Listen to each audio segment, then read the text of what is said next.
2020 isn't going so well, is it?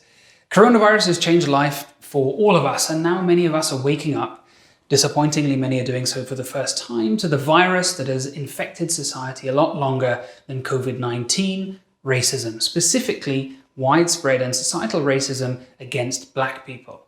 And while some might call the fact that many of the people protesting are also worst affected by COVID-19 ironic, I would like to explain that there is no irony here at all. I'm not a politician, I'm not an activist, I'm a doctor, and I'm a scientist. In this video, I want to explain why Black and minority ethnic groups have been worst affected by coronavirus and share a few examples of how scientists, doctors, hell, even YouTubers are just as susceptible to being racist as police. For a while now, it's been apparent that Black people in the US and Black and to a lesser extent South Asian people in the UK are dying from COVID-19 at disproportionately high rates. People scrambled to look for answers. Was there something genetic going on? I mean, people are racist, but viruses can't be, right? They're not going to call the cops on a Black bird flu watcher in Central Park. So surely Black and brown people must have some biological susceptibility to the virus because they are fundamentally different. I mean, we're taught this at medical school. Black people have different bodies. Their kidney function blood tests need different ranges. Their hearts look different on scans.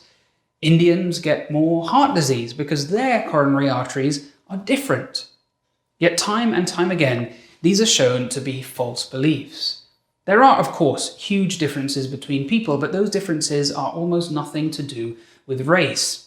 This is the first implicit bias I want to highlight, the tendency for scientists and doctors to see things with blinkers on and try to sciencify everything around them. It's a hangover from days gone by when the great and good of science, people who would have been viewed as enlightened or not at all racist in their day, attempted to classify humans like a biological taxonomist listing types of fruit fly. It's common sense. I mean, Black and white people look different, right? Well, yes, of course, there are differences in skin pigmentation, but that's about it. If we could see DNA the way Neo sees the Matrix, we'd see that skin color is a fraction of a percentage of what makes us different. There's more variation in melanin expression in Africa than in the rest of the world combined, just as there is more genetic difference overall within the continent of Africa. If you take two Africans at random, on average, they will be more genetically disparate than any two people from anywhere in the world. Just think about that for a second. Yet medical textbooks will simply class them all as Black, tick, and thus they are to receive different blood pressure medication to everybody else. And none of us questioned this when we learnt it. It's just taken as fact. So we've got this whole generation of people who've dedicated their lives to helping others by going into fields like medicine, operating with an erroneous bias. Some people will say race doesn't exist. Of course race exists. Race is a real thing, the same way government or money are real things. They're social constructs, but they're important, and we agree, we all know what they mean. But race does not exist biologically. There is no such thing as Black on a genetic level. The genetic differences we see between people correlate very poorly with race, yet we repeatedly fall into this pseudoscientific assumption that race is scientifically important. Doctors tried to understand why Black people were dying from COVID-19 in droves. They took blood samples, swabs, they ran tests. But the reason was much simpler than a needle in a haystack genetic polymorphism. It was deprivation and the kinds of lives that Black people lead. When Black and South Asian people were admitted to hospital with COVID in the UK, according to the Office of National Statistics figures, actually there was no significant difference in how they did compared to white people. So how or why are they dying more often? Because they're much more likely to get COVID-19. Black and minority ethnic people are more likely to be poor. They're more likely to live in cities and in crowded accommodation with less personal space. They're less able to self-isolate. They're vastly overrepresented in frontline jobs, in close contact with the public, taxi and bus drivers, supermarket clerks, cleaners, and one group I want to highlight in particular, care workers. There's been a huge attention to healthcare workers during COVID-19, doctors and nurses in hospitals. But I'll be honest, I've been given adequate PPE almost all the time. But the lowest paid workers, carers who spend far longer with patients than I do, in far closer contact than I do, in environments that have been ravaged by COVID in the UK, care homes, have been given pointless plastic aprons and flimsy masks and told to make do. The people who care for the most vulnerable in society have died in vast numbers. At every hospital I've worked, the majority of nurses, care workers and domestic staff have come from African countries in particular, as well as the Philippines and India. The British National Health Service simply would not exist without staff from all their former British colonies. So the fact that so many black and brown people have died from COVID is social, not biological. It's been sad to see that it's taken a global pandemic for people to realize the interplay between socioeconomic factors and health.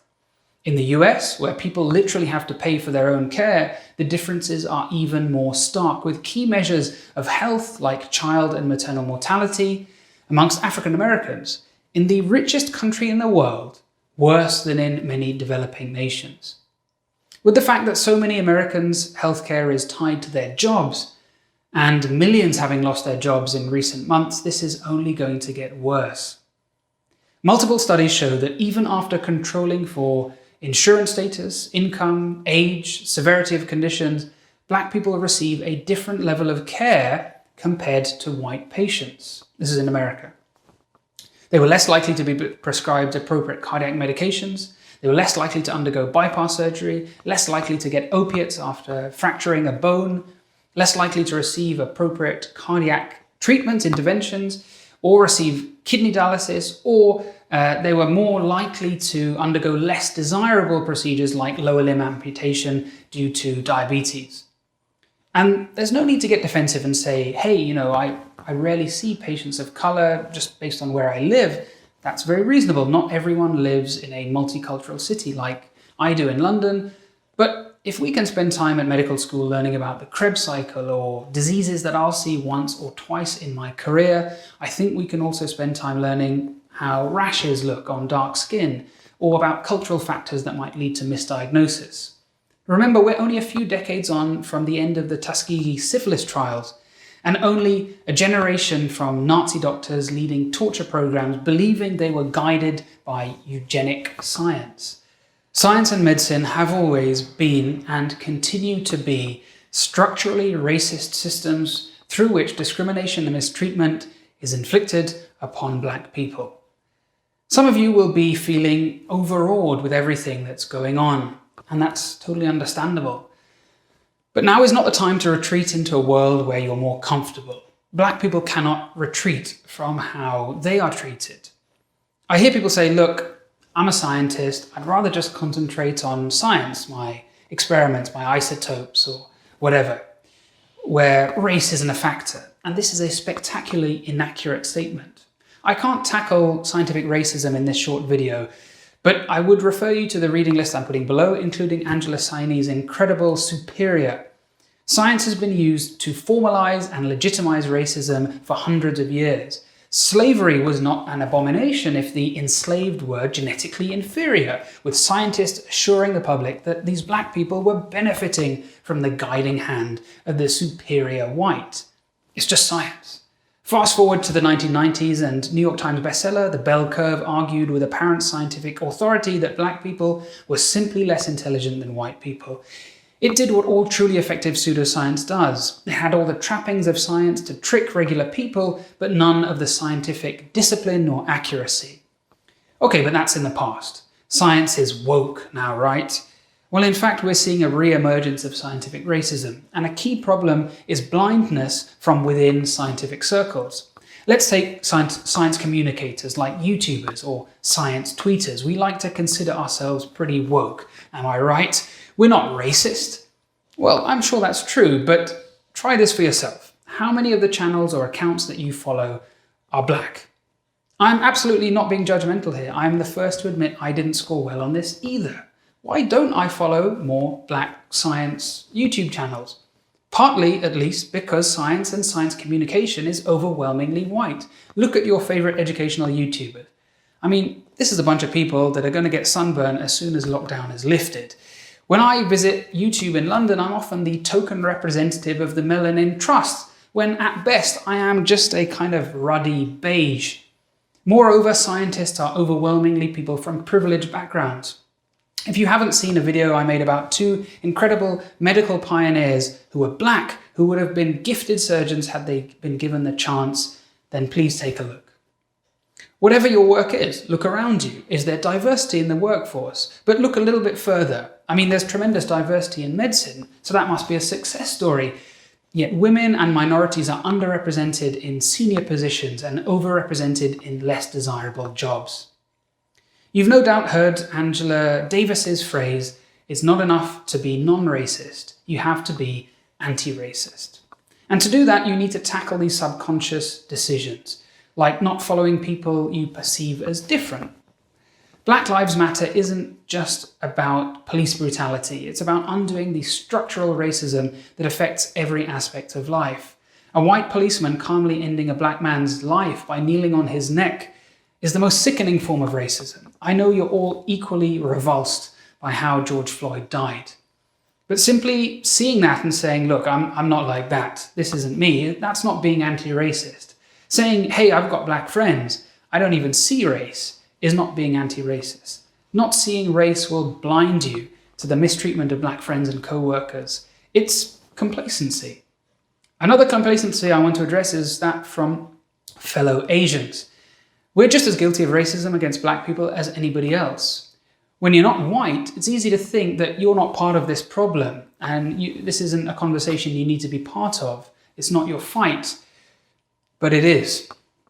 Take this opportunity to contribute not only by doing meaningful things for others, donating money, signing petitions, lobbying, voting, speaking out, but if all you do during this period is share hashtags and complain about your privilege on social media instead of actually using it to achieve something, you'll have missed the opportunity to help, but also for some real genuine introspection and development. Nobody is perfect. We all have our biases, but defeating racism isn't a passive process. It's something that requires active effort, like reading some of the things I'm going to be linking to below.